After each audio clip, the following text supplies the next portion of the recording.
कैसे हो आप सब गाइज? होप सो आप सभी बहुत ही अच्छे होंगे। गाइज देखो, मैंने आपके लिए कल मंथली प्लानर प्रोवाइड किया था कि आप 29 जून से स्टार्ट करके 30 जुलाई तक कैसे कंप्लीट करोगे। ठीक है, वो आप प्लानर आप देख लेना। आज मैं आपके लिए वीकली प्लानर लेके आई हूँ। वीकली तो नहीं कह सकते क्योंकि इसमें 12 डेज है। 12 डेज ये इसलिए हो गए हैं क्योंकि भाई मैं बीच में आपका रिदम नहीं तोड़ सकती थी कि भाई 29 जून से 2 जुलाई तक ये कर लो, फिर 3 जुलाई के बाद इतना गैप करके फिर 2 दिन बाद ऐसे कर लेना। इसलिए प्लानर आपका 12 दिन का हो गया है। ठीक है, तो 29 जून से 9 जुलाई तक का बनाने का ये था कि भाई आप कैसे इन सब टॉपिक्स को करके हुए चलोगे। ठीक है, जैसे आपको बायोलॉजी, फिजिकल, फिजिक्स में कैसे कितने कितने दिन में आपको चैप्टर को कंप्लीट कर लेना है, तो ये आपका डेज वाइज प्लानर बोल सकते हैं इसको, कि डेज वाइज आपको कैसे प्लानर करते हुए चलना है। ठीक है, आपका शेड्यूल रहना चाहिए कि आप मॉर्निंग में कंसेप्चुअल हैवी टॉपिक्स है फिजिक्स केमिस्ट्री को करते हुए चलो, आफ्टरनून इवनिंग में आप fact based high scoring topics है जैसे बायोलॉजी उसको करो। स्लॉट 3 की बात करूँ तो आपको नाइट में एमसीक्यू प्रैक्टिस, डेली रिवीजन आपको जरूर करना है, ये सबसे इंपॉर्टेंट है। ठीक है, तो यहाँ पे देखो, अगर आप 29 जून से स्टार्ट करो, एक दिन लेट हो गया है, कोई नहीं, आप एक दिन एक्स्ट्रा ऐड कर सकते हो या थोड़ा सा एक दिन ज़्यादा पढ़ लेना। ठीक है, तो भाई 29 जून से 2 जुलाई तक आपको क्या करना है, बायो में लिविंग वर्ल्ड, फिजिकल में some basic concept of chemistry, physics में physical world and units and measurement, इसको आपको कर लेना है।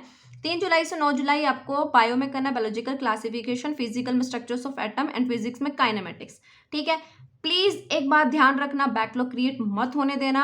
मैं आपसे प्रॉमिस कर रही हूँ, अगर आपने बैकलॉग क्रिएट नहीं होना दिया तो आपका टाइम से सिलेबस कंप्लीट हो जाएगा। और अगर बैकलॉग हो भी जाता है ना, तो ये आप लोगों की जिम्मेदारी है कि आप कैसे भी करके एक दिन 2 दिन एक्स्ट्रा पढ़ लो, लेकिन दोबारा से आप अपने रिदम में वापस आ सको। तो आपको स्ट्रेटेजी क्या रखनी है? अगर बायोलॉजी की बात करूँ, बायोलॉजी में जैसे हमने लिविंग वर्ल्ड और बायोलॉजिकल क्लासिफिकेशन की बात करी, तो यार देखो, मैंडेटरी है कि आपको एनसीईआरटी लाइन बाय जरूर पढ़ना है। बायोलॉजिकल क्लासिफिकेशन से डायरेक्ट एनसीईआरटी की लाइन उठ कर आती है, जैसे फंगी के क्लासेस है, फाइकोमाइसिटीज, एस्कोमाइसिटीज। ठीक है, एग्जांपल्स की आप एक चिट शीट तैयार कर सकते हो और उसको बनाकर आप दीवार पे चिपका लो। ठीक है, और अगर बात करूं टेबल्स की, तो एनसीईआरटी की जैसे किंगडम मोनेरा है, प्रोटिस्टा वाली कंपैरिजन टेबल को दिमाग में बिल्कुल छाप लेना है। ऐसे तैयारी करो ना यार कि बस बिल्कुल कुछ भी रहे ना, सब कुछ हो जाए। केमिस्ट्री की बात करूँ तो केमिस्ट्री में जैसे हमने बेसिक कंसेप्ट की बात करी है और स्ट्रक्चर्स ऑफ एटम की, तो देखो मोल कंसेप्ट में आपके फॉर्मूला मैप बहुत अच्छे से एक बार बना लेना छोटा सा, ताकि जैसे मोल है, मोलरिटी है, मोललिटी है,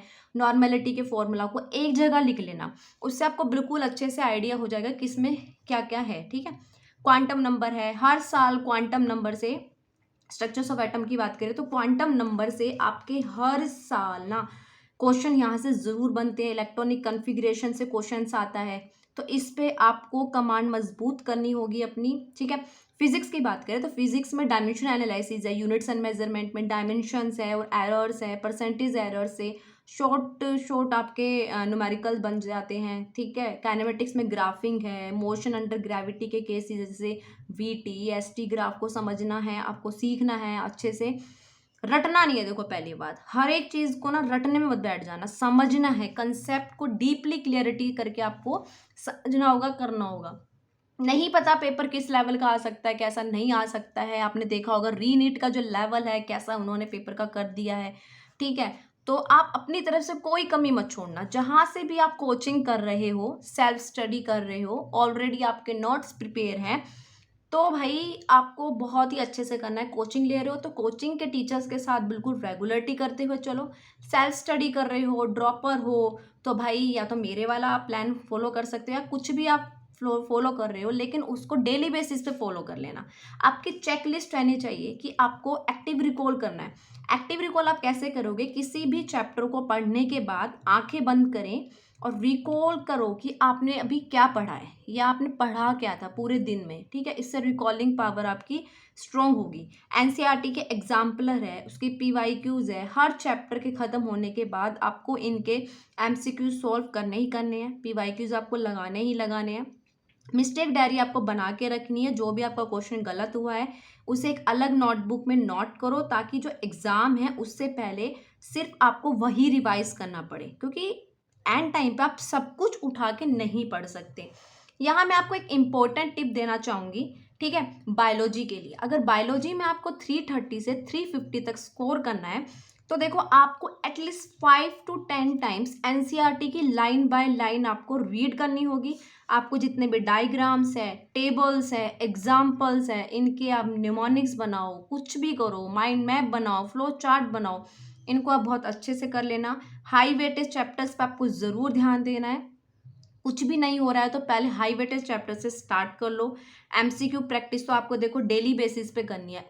थ्योरी पढ़ने का कोई फ़ायदा नहीं हो गया, क्योंकि पता है यार objective type MCQ type paper आता है, तो थ्योरी पढ़ने से आपका कुछ भी नहीं होगा, क्योंकि जब तक क्वेश्चन प्रैक्टिस नहीं करोगे आपको समझ में ही नहीं आएगा कि मुझे जो मैंने सिलेबस पढ़ा है, जो लेक्चर देखा है, वो एक्चुअली में मेरे दिमाग में कितना रिटेन हुआ है। ठीक है। और शॉर्ट नोट्स तो देखो यार मैंडेटरी है, शॉर्ट नोट तो आपको रिवीजन के लिए बनाना ही पड़ेगा। आप एंड टाइम पे सब कुछ नहीं पढ़ सकते। एंड टाइम हुआ आपके जो आप टेस्ट दे रहे हो, वहाँ पे ऐसा तो है नहीं आपको एकदम ही लेके बैठ गए और कंप्लीट पढ़ रहे हो, नहीं हो पाता है। तो भाई आपके पास शॉर्ट नोट्स बनने बहुत ज़रूरी है, मैंडेटरी है, ये आपकी बहुत हेल्प करेंगे। और देखो एनसीईआरटी तो है ही यार बाइबल। बायोलॉजी को तो बस अच्छे से एक एक लाइन को घोट के पी जाओ।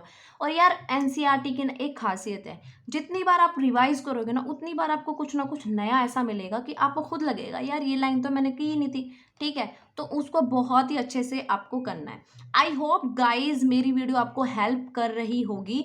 और अगर वीडियो अच्छी लग रही हो, आप किस टॉपिक पे वीडियो चाहते हो, तो प्लीज़ कमेंट सेक्शन में ज़रूर बताना, ताकि मैं आपकी हेल्प कर सकूं और मेरे में भी इम्प्रूवमेंट मैं कर सकूं कि हाँ भी आपके लिए मेरे को किस तरह से कंटेंट बना के आपको प्रोवाइड करना है। ठीक है। और अपने उन ज़रूरतमंद दोस्तों को ज़रूर भेजना जो भाई जिनको ऐसे वीडियोस की नीडेड है। ठीक है। अगर आप बोलोगे तो मैं आपके लिए टीचर्स भी बताऊंगी कि कौन से प्लेटफॉर्म से क्या सब्जेक्ट आप पढ़ सकते हो। मैं आपके लिए जो यकीन वाला एक जो आपका कोर्स स्टार्ट हुआ है फिजिक्स वाले का, उसके लिए भी एक वीडियो लेके आऊँगी। देखो मैंने यकीन वाले चैनल से यकीन 2.0 से मैंने अपना प्रिपेयर किया था, तो भाई मैं वहीं का आपको बहुत अच्छे से आइडिया दे सकती हूँ कि कैसे क्या है। तो इसके लिए मैं आपको वीडियो ज़रूर ला के दूँगी ताकि हेल्प हो। बहुत सारे बच्चे हैं, फिजिक्स वाला है, अनअकैडमी है, एलन है, आकाश है, अलग अलग जगह से अपनी कोचिंग करे। देखो कोचिंग सबको जिस जो जो ले सकता है कोचिंग लो, लेकिन कोचिंग वालों के साथ आपको बने रखना होगा, पेस रखना होगा। और अगर कहीं किसी टीचर का आपको समझ में नहीं आ रहा तो यार यूट्यूब है, यूट्यूब पे ढेरों टीचर हैं, जो उनमें से जिसको भी जो आपको लगते हो सेलेक्टिव सेलेक्ट कर लो कि मुझे इन टीचर का ये टॉपिक अच्छे से समझ में आ रहा है। ठीक है। तो गाइज आई होप हेल्पफुल होगा वीडियो। तो भाई चैनल को सब्सक्राइब ज़रूर करना। और गाइज मिलेंगे नेक्स्ट वीडियो में, तब तक अपना ध्यान रखें। Take care and bye bye.